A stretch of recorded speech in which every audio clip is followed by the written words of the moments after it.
നമ്മുടെ സംസ്ഥാനത്ത് വിദ്യാർത്ഥികൾക്ക് അവരുടെ പഠനം നല്ല നിലയിൽ മുന്നോട്ട് കൊണ്ടുപോകുന്നതിനും അവരുടെ യാത്രാവകാശം നിലനിർത്തുന്നതിനും ആവശ്യകരമായി സർക്കാർ തന്നെ കൊടുക്കുന്ന അവകാശമാണ് ബസ് കൺസെഷൻ. എന്നാൽ ഇപ്പോൾ കേരളത്തിൽ വന്നിട്ടുള്ള ഒരു സാഹചര്യം, ഓരോ ജില്ലകളിലും സ്വകാര്യ ബസ് മുതലാളിമാർ അവരുടെ സ്വന്തം തീരുമാനത്തിൻ്റെ ഭാഗമായി ബസ് കൺസെഷൻ വർദ്ധിപ്പിച്ചിരിക്കുന്ന സാഹചര്യമാണുള്ളത്. 1 രൂപയുണ്ടായിരുന്ന തുകയിൽ നിന്ന് വയനാട് ഉണ്ടായൊരു സംഭവത്തിൻ്റെ അടിസ്ഥാനത്തിൽ അവിടെ ബസ് മുതലാളിമാർ പൊടുന്നനെ സമരം പ്രഖ്യാപിക്കുകയും അതിൻ്റെ ഭാഗമായി പണം വർദ്ധിപ്പിച്ചില്ല, തുക വർദ്ധിപ്പിച്ചില്ല എങ്കിൽ ബസ് ഓട്ടം നിർത്തലാക്കുമെന്നുള്ള പ്രഖ്യാപനവുമായി വന്നപ്പോൾ ജില്ലാ ഭരണകൂടം അതിനെ യോഗം വിളിച്ചു ചേർത്തുകൊണ്ട് അതിൽ ചർച്ച ചെയ്യാൻ തീരുമാനമെടുത്തു. അപ്പോൾ ആ യോഗവുമായി ബന്ധപ്പെട്ട് അതിനു മുൻപ് ഇത്തരത്തിൽ പണം കൂടുതൽ വിദ്യാർത്ഥികളിൽ നിന്ന് ആവശ്യപ്പെട്ടപ്പോൾ SFI അതിനെതിരെ വയനാട്ടിൽ പ്രത്യക്ഷ സമരവുമായി വന്നു. ഒരു വിദ്യാർത്ഥിയിൽ നിന്ന് 1 രൂപയ്ക്ക് പകരം 3 രൂപയാണ് വയനാട്ടിൽ ആവശ്യപ്പെടുന്നത്. അത് ജില്ലകൾ തോറും വ്യത്യസ്തമായി മാറിക്കൊണ്ടിരിക്കുകയാണ്. ഇപ്പോൾ വയനാട്ടിലെ സാഹചര്യം എടുത്ത് പരിശോധിച്ചാൽ ആ യോഗം വിളിച്ചു ചേർത്ത ജില്ലാ കളക്ടറുടെ ഓഫീസിലേക്ക് ഉദ്യോഗസ്ഥരോ വ്യത്യസ്ത വിദ്യാർത്ഥി സംഘടനകൾ SFI ഒഴികെ KSUO, MSFO, AISFO ഒരു വിദ്യാർത്ഥി സംഘടനയും പങ്കെടുത്തില്ല എന്ന് മാത്രമല്ല, ബസ് മുതലാളിമാർ ആ യോഗം നടക്കാത്ത പശ്ചാത്തലത്തിൽ പിറ്റേ ദിവസം തൊട്ട് 3 രൂപ വെച്ച് വിദ്യാർത്ഥികളിൽ നിന്ന് ഈടാക്കിക്കൊണ്ടിരിക്കുകയാണ്. ഇതേ രീതി സംസ്ഥാനത്തെ മുഴുവൻ ജില്ലകളിലും അവലംബിക്കാനുള്ള തീരുമാനവും സ്വകാര്യ ബസ് മുതലാളിമാർ തീരുമാനിച്ചിരിക്കുന്നു എന്ന വിവരവും കൂടി ഞങ്ങൾ അറിഞ്ഞിരിക്കുകയാണ്. അപ്പം അതിൻ്റെ ഭാഗമായി ഓരോ ജില്ലയിലും സർക്കാരിൻ്റെ കേന്ദ്രീകൃതമായിട്ടുള്ളൊരു തീരുമാനമില്ലാതെ സംസ്ഥാന സർക്കാർ പ്രത്യേകിച്ച് ആ തുകയിൽ മാറ്റമൊന്നും വരുത്താതെ തന്നെയും അവർ നേരിട്ട് പണം വാങ്ങിത്തുടങ്ങാനുള്ള ഒരു നിർദ്ദേശം അവർക്ക് ലഭിച്ചതായി ഞങ്ങൾ മനസ്സിലാക്കുന്നു. ആ നിർദ്ദേശം സർക്കാരിൻ്റെ മൗനാനുവാദത്തോടു കൂടിയാണ് അവരിത് നടത്തുന്നത് എന്നുള്ളതാണ് ഞങ്ങൾ മനസ്സിലാക്കുന്നത്. സർക്കാർ അതിന് അനുവാദം കൊടുത്തിരിക്കുന്നു. അത് രേഖാപരമല്ല, മറിച്ച് ഇവിടെ KSRTC മൂലമുണ്ടാകുന്ന നഷ്ടം നികത്താൻ വിദ്യാർത്ഥികൾക്ക് മേലിൽ കൂടുതൽ ഈ പറഞ്ഞ പുതിയ നിരക്ക് അടിച്ചേൽപ്പിക്കാനാണ് ഈ പറഞ്ഞ സ്വകാര്യ ബസ് മുതലാളിമാർ തീരുമാനിച്ചിരിക്കുന്നത്.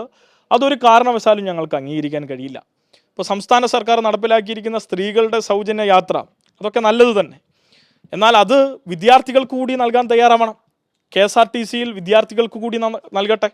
അപ്പം അങ്ങനെ നൽകുന്ന പശ്ചാത്തലത്തിൽ നമുക്ക് ഈ കാര്യത്തെക്കുറിച്ച് ചർച്ചയാവാം, ബസ് കൺസെഷൻ കൂട്ടണോ വേണ്ടയോ എന്ന കാര്യത്തിൽ. പക്ഷേ അങ്ങനെയൊന്നുമില്ലാതെ ഇപ്പോൾ തന്നെ നേരിട്ട് വിദ്യാർത്ഥികളിൽ നിന്ന് ഈ നഷ്ടം ഈടാക്കണം എന്നുള്ള തീരുമാനം നമുക്ക് അംഗീകരിക്കാൻ കഴിയില്ല.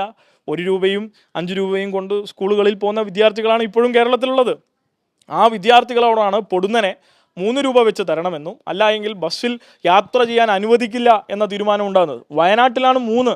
അപ്പം അത് കോഴിക്കോടോ കണ്ണൂരോ തിരുവനന്തപുരമോ എന്നൊക്കെ നമ്മൾ നോക്കിക്കഴിഞ്ഞാൽ അത് കുറച്ചും കൂടി കൂടുതലാണ്. ചിലർ 5 രൂപ വാങ്ങുകയാണ്. തോന്നുന്ന തുകയാണ് അവരിൽ നിന്ന് ഓരോരുത്തരിൽ നിന്നും വാങ്ങുന്നത്. അതുകൊണ്ട് തന്നെ സംസ്ഥാനത്തെ വിദ്യാർത്ഥികളിൽ നിന്ന് ഈ പണം വാങ്ങുന്നത് വിദ്യാർത്ഥികളോടുള്ള ഒരു യുദ്ധപ്രഖ്യാപനമായി തന്നെയാണ് ഞങ്ങൾ കാണുന്നത്. പ്രത്യേകിച്ച് വിദ്യാർത്ഥികളോട് ആലോചിക്കാതെ, വിദ്യാർത്ഥി സംഘടനകളോട് ആലോചിക്കാതെ, സർക്കാരുമായി ആലോചിച്ച് അതിനെ സംബന്ധിച്ച് ഒരു ഒഫീഷ്യലായ തീരുമാനമില്ലാതെ ഇത്തരം കാര്യങ്ങൾ നടപ്പിലാക്കുന്നതിനോട് യോജിപ്പുണ്ടാകില്ല. ശക്തമായ സമരം SFI അതുമായി ബന്ധപ്പെട്ട് സംസ്ഥാനത്തെമ്പാടും ഏറ്റെടുക്കാൻ വേണ്ടി പോവുകയാണ്. കൂടുതൽ തുക വാങ്ങുന്ന ബസ്സുകളെ ഞങ്ങൾ ഓടാൻ അനുവദിക്കില്ല. കൂടുതൽ പണം വിദ്യാർത്ഥികളിൽ നിന്ന് വാങ്ങുന്ന ബസ്സുകളെ ഞങ്ങൾ ഓടാൻ അനുവദിക്കില്ല. ബസ് സ്റ്റാൻഡ് ഇൻ്റർവ്യൂവും അതുമായി ബന്ധപ്പെട്ട് വിദ്യാർത്ഥികൾ അനുഭവിക്കുന്ന പ്രശ്നങ്ങളും ഒക്കെ ഇപ്പോഴും തുടരുകയാണ്. അത് സംബന്ധിച്ച് ഞങ്ങൾ ഒട്ടനവധി തവണ ചർച്ച ചെയ്തതാണ്. സാധാരണ നിലയിൽ അധ്യയന വർഷം ആരംഭിക്കുമ്പോൾ ജില്ലകളിൽ വിളിക്കുന്ന യോഗം ഇത്തവണ വിളിച്ചിട്ടില്ല. ജൂൺ മാസം 1 മുമ്പ് എല്ലാ ജില്ലകളിലും വിദ്യാർത്ഥി സംഘടനകളുടെ യോഗം വിളിച്ച് ബസ് കൺസെഷനുമായി ബന്ധപ്പെട്ടും ബസ് ജീവനക്കാരും വിദ്യാർത്ഥികളും തമ്മിലുണ്ടാകുന്ന തർക്കങ്ങളൊക്കെ എല്ലാ ജില്ലകളിലും ഉണ്ടാകുന്നതാണ്. അതൊക്കെ പരിഹരിക്കാൻ ആവശ്യകരമായി എല്ലായ്പ്പോഴും ഭരണകൂടത്തിൻ്റെ നേതൃത്വത്തിൽ യോഗം വിളിച്ചു ചേർക്കുന്നതാണ്. ആ യോഗം ഇത്തവണ വിളിച്ചിട്ടില്ല. അപ്പോൾ അങ്ങനെയുള്ളൊരു പശ്ചാത്തലം ഉണ്ടാവുകയാണ്. അപ്പോൾ യോഗം വിളിച്ചു ചേർത്തിട്ടില്ല, അതുമായി ബന്ധപ്പെട്ട് നിർദ്ദേശങ്ങൾ നൽകിയിട്ടില്ല. MVDയുമായി ബന്ധപ്പെട്ട് മോട്ടോർ വെഹിക്കിൾ ഡിപ്പാർട്ട്മെൻറ്റുമായി ബന്ധപ്പെട്ട് അവർ വേണ്ട വിധത്തിൽ അതിൽ ഇടപെടൽ നടത്തിയിട്ടില്ല. എല്ലാ ബസ് സ്റ്റാൻഡുകളിലും പോലീസിൻ്റെ വിന്യാസം ഉണ്ടായിട്ടില്ല. അതുകൊണ്ടാണ് തൃശ്ശൂരിൽ വടക്കാഞ്ചേരിയിൽ അന്നൊരു വിദ്യാർത്ഥിയെ പുറത്തിറക്കി വിട്ടത്. അവിടെ ഒരു പോലീസുകാരനെ നമുക്ക് കാണാൻ കഴിഞ്ഞിട്ടില്ല. വൈകുന്നേരത്തേക്ക് SFI എത്തിയാണ് ആ വിദ്യാർത്ഥിയെയും ആ ബസ്സിനെയും മുൻനിർത്തി തന്നെ ആ അനീതിയെ ചോദ്യം ചെയ്തത്. അപ്പോൾ ഈ നിലയിലേക്ക് കാര്യങ്ങൾ മാറുകയാണ്. ഇപ്പോൾ ബസ് മുതലാളിമാർക്ക് പ്രത്യേകമായ ഒരു കാരണം കിട്ടിയിരിക്കുകയാണ്. ഈ സൗജന്യം കൊടുക്കുന്നതുകൊണ്ട് ആ സൗജന്യം കൊണ്ട് നഷ്ടം ഉണ്ടാകുന്നു, അതുകൊണ്ടെല്ലാം വിദ്യാർത്ഥികളുടെ തലയിൽ അടിച്ചേൽപ്പിക്കണം എന്നാണ്. അതങ്ങനെയാണോ പരിഗണിക്കേണ്ടത് എന്നുള്ളത് കേരളം ആലോചിക്കേണ്ടതാണ്. ഈ സ്ത്രീകൾക്ക് സൗജന്യം കൊടുക്കുന്ന പോലെ തന്നെ കുട്ടികളും ആ നിലയിൽ ഉള്ള ആളുകളല്ലേ, അവർക്ക് വരുമാനമില്ലല്ലോ. അപ്പോൾ സ്വാഭാവികമായും വിദ്യാർത്ഥികൾക്കും KSRTCയിൽ സൗജന്യത്തെക്കുറിച്ച് ആലോചന സർക്കാർ നടത്തണം. അതോടൊപ്പം ഈ പറഞ്ഞ കൺസെഷൻ അത് വിദ്യാർത്ഥികളുടെ മേലിൽ ഈ പറഞ്ഞ 3 രൂപ വാങ്ങുന്നത് അംഗീകരിക്കാൻ കഴിയില്ല. സ്റ്റേജ് 1 തന്നെ 3 രൂപ വെച്ച് 14 സ്റ്റേജുകളാണ് ഉണ്ടാവുക. ആ 14 സ്റ്റേജുകളിലേക്ക് എത്തുമ്പോൾ വലിയൊരു തുക വിദ്യാർത്ഥികളിൽ നിന്ന് ഈടാക്കുന്ന നിലയിലേക്ക് കാര്യങ്ങൾ മാറും. അത് അംഗീകരിക്കാൻ കഴിയില്ല. വയനാടുണ്ടായ വർധനവും വ്യത്യസ്ത ജില്ലകളിൽ സ്വയം തീരുമാനിച്ച് നടപ്പിലാക്കുന്ന വർധനവുകളെ ഞങ്ങൾ ചോദ്യം ചെയ്യും. അതുകൊണ്ട് തന്നെ അത്തരത്തിലുള്ള ബസ്സുകൾ ഓടുന്നുണ്ടെങ്കിൽ ആ ബസ്സുകൾ തടയാനും ആ ബസ്സുകളെ നിരത്തിൽ ഓടാനും SFI അനുവദിക്കുന്നതായിരിക്കില്ല. കൂടുതൽ പ്രക്ഷുബ്ധമായ സമരങ്ങളിലേക്ക് കേരളത്തിൻ്റെ തെരുവോരങ്ങൾ മാറേണ്ടതില്ല. വിദ്യാർത്ഥികളുടെ അവകാശങ്ങൾ അവർക്കുള്ളതാണ്. അവർക്ക് നേടിയെടുത്തു കൊടുത്തത് സമരങ്ങളാണ്. ആ സമരങ്ങൾ വഴി നേടിയെടുത്ത ആവശ്യങ്ങളെ സർക്കാർ തന്നെ ചില വികലമായ നയങ്ങൾ കൊണ്ട് നടപ്പിലാക്കിയപ്പോൾ അതിനെ ഏതെങ്കിലും വിധത്തിൽ കൃത്യമായി കാര്യങ്ങൾ പഠിക്കാതെ നടപ്പിലാക്കിയിട്ടുള്ള ചില പ്രശ്നങ്ങളുണ്ടെങ്കിൽ അത് സർക്കാർ തന്നെ പരിഹരിക്കണം. അത് ഏതെങ്കിലും മറ്റൊരു വിഭാഗത്തിൻ്റെ മുകളിൽ, പ്രത്യേകിച്ച് വിദ്യാർത്ഥികളുടെ മുകളിൽ അടിച്ചേൽപ്പിച്ചല്ല പരിഹരിക്കേണ്ടത്. അതുകൊണ്ട് ഈ വിഷയത്തിൽ SFI ശക്തമായ സമരത്തിലേക്ക് പോവുകയാണ്. എല്ലാ ജില്ലകളിലും അതിൻ്റെ ഭാഗമായി ആദ്യഘട്ടത്തിൽ ബസ് സ്റ്റാൻഡ് ക്യാമ്പയിനുകൾ ഉണ്ടാകും.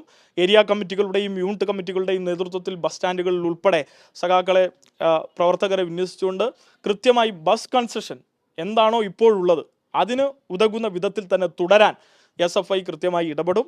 അതിനാവശ്യകരമായിട്ടുള്ള നയം, തീരുമാനം അടിയന്തരമായി സർക്കാർ ഈ മേഖലയിൽ ഇടപെട്ടുകൊണ്ട് ഈ ബസ് മുതലാളിമാരെ സംസ്ഥാന തലത്തിൽ വിളിച്ച് വേണ്ട ആലോചനകൾ നടത്തണം. അതോടൊപ്പം ജില്ലാ തലത്തിലും കളക്ടറുടെ നേതൃത്വത്തിൽ യോഗങ്ങൾ വിളിച്ചു ചേർത്ത് ഈ പ്രശ്നങ്ങളുമായി ബന്ധപ്പെട്ട് പരിഹാരം ഉണ്ടാകണം. ഇത്രയും കാര്യമാണ് സൂചിപ്പിക്കാനുള്ളത്. ഈ വയനാട്ടിൽ മാത്രമല്ല, ചില ജില്ലകളിൽ സ്വയം പ്രഖ്യാപിച്ചുകൊണ്ട് ചില ബസ് ഓണേഴ്സ് ഈ വർധനവ് നടത്തുന്നുണ്ട്. അപ്പോൾ അത് ജില്ലകളിലെ യോഗങ്ങളിൽ എല്ലാ വർഷങ്ങളും അവർ ആവശ്യപ്പെടുന്നതാണ്. അത് ഒരു വിദ്യാർത്ഥി സംഘടനയെ അംഗീകരിക്കാറില്ല. സംസ്ഥാന തലത്തിൽ വരുന്ന തീരുമാനങ്ങൾക്ക് നമ്മൾ വഴിപ്പെടാറുള്ളൂ. പക്ഷേ ഈ സാഹചര്യത്തിൽ പ്രത്യേകമായി ഇതൊന്നും പ്രഖ്യാപിക്കാതെ തന്നെ, വയനാട് ഒരു പ്രശ്നമുള്ളതുകൊണ്ടാണ് ഈ യോഗവും ഇതിനെ സംബന്ധിച്ചുള്ള തീരുമാനവും നമുക്കറിയാൻ കഴിഞ്ഞത്. എന്നാൽ നേരെ മറിച്ച് ചില റൂട്ടുകളിൽ സ്വന്തം നിലയിൽ തീരുമാനിച്ച് വാങ്ങുന്നുണ്ട്. ഇപ്പോൾ കോഴിക്കോട് കണ്ണൂർ, കോഴിക്കോട് തൃശ്ശൂർ, പാലക്കാട് കോഴിക്കോട്, ഇങ്ങനെയുള്ള റൂട്ടുകളിലൊക്കെ കൂടുതലും സ്വകാര്യ ബസ്സുകളാണ്. ഈ ബസ്സുകളെ ആശ്രയിച്ചാണ് ഈ കുട്ടികൾ, പ്രത്യേകിച്ച് മലബാർ ഭാഗത്തിൻ്റെ പ്രത്യേകത എന്ന് വെച്ചാൽ KSRTC വളരെ കുറവാണ്. അവിടെ യാത്ര ചെയ്യാനുള്ള ഏക സൗകര്യം സ്വകാര്യ ബസ്സുകളാണ്. ആ സ്വകാര്യ ബസ്സുകളിൽ വിദ്യാർത്ഥികൾക്ക് രാവിലെ യാത്ര ചെയ്യണമെങ്കിൽ ഇവർ പറയുന്ന തുകയൊക്കെ പറ്റൂ. കാരണം ഈ ബസ്സില്ല, മറ്റൊരു ബസ് വന്നിട്ട് അതിൽ പോകാമെന്ന് കരുതിയാൽ അതിലും ഇതേ തുകയാണ്. അപ്പോൾ ഈ പ്രശ്നം നിലനിൽക്കുകയാണ്. അതുകൊണ്ട് അടിയന്തരമായി ഇത് പരിഹരിക്കപ്പെടണം. അല്ല എങ്കിൽ പ്രത്യക്ഷ സമരങ്ങളിലേക്ക്, പ്രക്ഷുബ്ധമായ സമരങ്ങളിലേക്ക് വിദ്യാർത്ഥികൾ ഇറങ്ങേണ്ടതായി വരും എന്നുള്ളതാണ് പ്രശ്നം.